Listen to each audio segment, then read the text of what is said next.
Hello and welcome to the Week 16 episode of Tossin the Pigskin. As always, I'm your host, Nate Smith. Thanks for joining me. All right, guys, as always, let's start with how'd I do last week. And I cannot lie to the camera. I have been scorching hot. Whoo! 4-0-1 last week, bringing my season total to 34-37-4.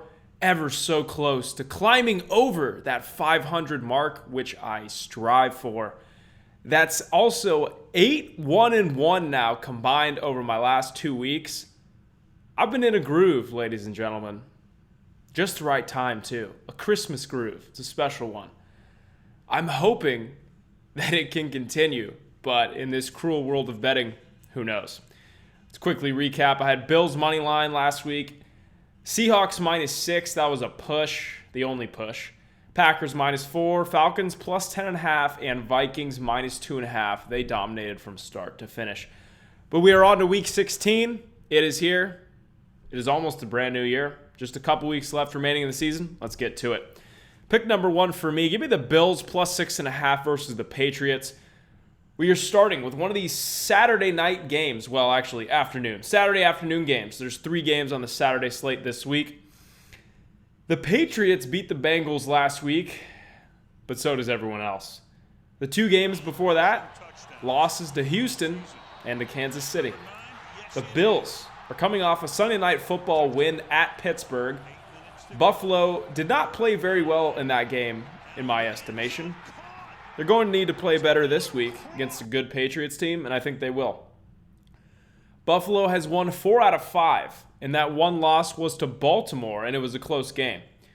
Bills' defense continues to play well, and I think in this game where the Patriots' offense has shown they are borderline incompetent, and no, okay, they're not incompetent, but they're not good against good defenses, and the Bills in most important categories are top 3 in defense. So Pat's offense is going to struggle in this one. Bills' offense might struggle a little bit as well. I predict a low-scoring game within a field goal. So give me the Bills plus 6.5.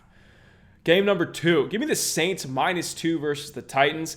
I got to be honest. At first glance, I thought this line was incorrect or something. I mean, it just seems like there's no way this line could be that low, especially after what the Saints did last week, just absolutely taking care of the Colts on Monday Night Football. Drew Brees entering the history books, all of that good stuff. In my opinion, the Saints are the best team in the NFC, and the Titans are currently on the outside looking in the AFC playoff picture. So I'll let you fill in the blanks on that one.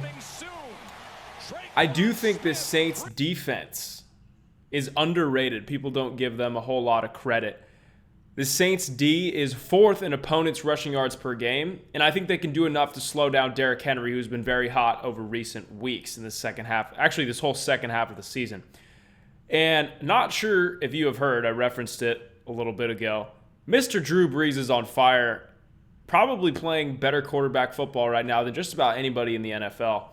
Over the last 2 weeks, again, I will repeat that. Over the last 2 weeks, so that's 2 games, Brees has just 12 incompletions, 656 yards, 9 touchdowns, 0 interceptions. That's a line you make in a video game. Ridiculous. Saints rock and roll. Still alive for that 1 seed. Give me the Saints. -2. Pick number 3. The Cowboys -2.5 versus the Eagles. Yes, I know the Cowboys are wildly inconsistent, and betting on them does raise your blood pressure each time you press submit. All true things. But the Eagles are extremely banged up. As of this moment in time, the Eagles have 2 healthy wide receivers that are fully healthy, not on the injury report, on their roster. That's Greg Ward and Robert Davis. Who are they, you might ask? Exactly. The Cowboys got some swagger back after trouncing the Rams last week. I think Dak has a big day, and because of that, I think Amari Cooper has a big day. Now, they might play off one another, whether that's Amari getting wide open or Dak making some really nice throws. I think we might see a little bit of both. But to me, this Eagles secondary is not good. Jalen Mills and Ronald Darby cannot handle this wide receiving core the Cowboys have. Also, I'm a little encouraged. Last week we saw Blake Jarwin a lot more. I'm hoping that trend continues because it's clear Jason Witten cannot move. And let's look at the Eagles' last 3 games just to further emphasize this bet. A loss to the Dolphins, then they followed that up by barely beating the Giants, and then barely beating the Redskins last week. The Cowboys, don't get me wrong, have been very up and down all season, tough team to trust. I get all that. They have not been amazing by any stretch, but come on. Cowboys, take care of business and win the NFC East. Pick 4, Cardinals +9 versus the Seahawks. Combination of things here for me. Another classic look-ahead spot for the Seahawks, in my opinion. This played very well for us last week, as I predicted this same exact scenario with the 49ers against the Falcons, and the Falcons, as a huge underdog, ended up actually winning the game straight up. Now, I'm not guaranteeing that same type of amazing fortune for this one, but the Cards are coming off a nice win over the Browns, in which that Arizona defense actually played decent. And when looking at this bet, that was the biggest pause for me, is I have absolutely no faith in the Cardinals defense. But as I did some further research, it appears Wagner, Clowney, and Diggs all missed Wednesday's practice for Seattle. I'm recording this on Thursday, so the Thursday practice report was not yet out when I was making notes on this. So, I mean, it's possible that all 3 of those guys, by the time Sunday rolls around, play in the game. But even if that's the case, missing Wednesday's practice tells me that even if they do play Sunday, they're not going to be 100%. And it is likely and or possible they sit some of those guys, if not all, because the Seahawks have a massive game in the last week of the season coming up against the 49ers, and I think that's what they're looking ahead to. So we'll see. The Cardinals have nothing to lose.